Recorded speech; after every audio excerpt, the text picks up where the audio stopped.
সুপ্রভাত বন্ধুরা, সবাই কেমন আছেন? আমি মৌসুমী, আর কৌসুমীর হেসেল পরিবারে আপনাদের সকলকে জানাই স্বাগতম।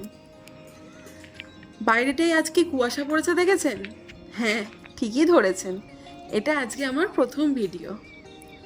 আমাদের বাড়ির এই পেছনে এগুলো সব চাষের জমি, কিন্তু আজ এত কুয়াশা পড়েছে কিচ্ছু দেখা যাচ্ছে না।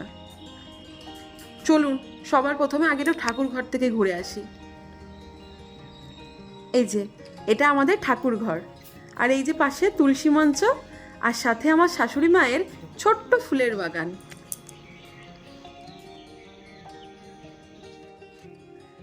আজকে আমাদের বাড়িতে আমার দাদা এসেছে, আর ওই যে দেখতে পাচ্ছেন লাল লাল শাক হয়ে আছে, মানে আমরা যেটাকে বলি লাল শাক। দাদার ইচ্ছা আজকে জমি থেকে টাটকা লাল শাক তুলে ভাজা খাবে। আর দাদা বলাও শেষ, ব্যাস বাবা চলে গেছে লাল শাক তুলতে। কি সুন্দর তাই না? চারিদিকটা একদম সবুজ।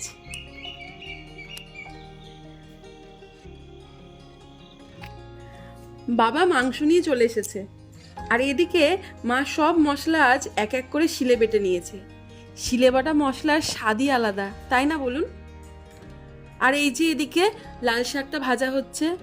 চলুন এবার কড়াইটা বসিয়ে দিয়েছি, আলুটা এবার সুন্দর করে ভেজে নিই। আর এদিকে দেখেছেন ঘড়িতে 1:10 বেজে গেছে, তাই মাংসটা আজকে একটু প্রেসার কুকারে দিয়ে 2টো সিটি দিয়ে নেব। আলু ভাজাটা এবার একটু লবণ আর হলুদ দিয়ে দিলাম। আজকে আমাদের বাড়িতে মেনু বেশি কিছু ছিল না, এই লাল শাকটা ভাজা আর পাতলা করে লাল লাল করে খাসির মাংসের ঝোল। ওই সবই কিন্তু দাদার পছন্দ মতো করেছি আজ। দাদা কিন্তু আগের থেকেই আজকে আমাকে বলে রেখেছে যে বেশি কিছু কিন্তু রান্না করবি না, ভালো করে খাসির মাংসের ঝোল দিয়ে ভাত খাবো। আচ্ছা, আপনাদের বাড়িতে আজকে দুপুরে সবার কি রান্না হয়েছে সবাই কিন্তু অবশ্যই কমেন্টে জানাবেন। আলুটা প্রায় ভাজা হয়ে গেছে, এবার আলুটা তুলে নিই। ওই তেলের মধ্যে একটু জিরে, তেজপাতা, অল্প একটু চিনি আর কটা গোলমরিচ ফোড়ন দিয়ে দিলাম। আমি একটু গোটা গোলমরিচটা সাঁড়াশি দিয়ে ভেঙে দিই।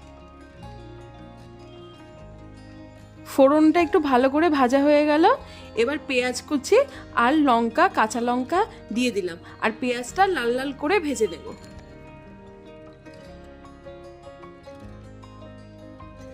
পেঁয়াজটা ভালো করে ভাজা হয়ে গেছে, এবার টমেটো কুচি আর সব বাটা মশলা, ওই যে আদা, রসুন, ধনে, শুকনো লঙ্কা, জিরে, সব বাটা মশলাগুলো দিয়ে ভালো করে কষিয়ে নেব। মশলা ধোয়া জলটাও এখানে দিয়ে দিলাম, আর দিলাম পরিমাণ মতো লবণ আর হলুদ। ব্যাস এবার ভালো করে এটা কষানো হোক।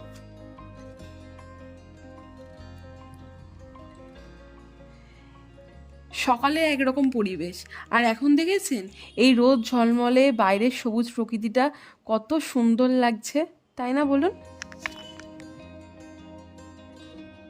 মশলাটা ভালো করে কষানো হয়ে গেছে, এবার আমি মাংসগুলো দিয়ে দেব, আর মাংস মশলা সমেত আর একটু ভালো করে কষিয়ে নেব। চলুন, মাংসটা ভালো করে কষা হয়ে গেছে, এবার একটুখানি আমার দাদা আর আমার ওনাকে একটু টেস্ট করতে দিয়ে আসি। ওরা কখন থেকে ওয়েট করছে একটু কষা মাংস টেস্ট করবে বলে, আর রিভিউটাও সাথে একটু নিয়ে আসি। কেমন হয়েছে তোমার রিভিউটা? খাও।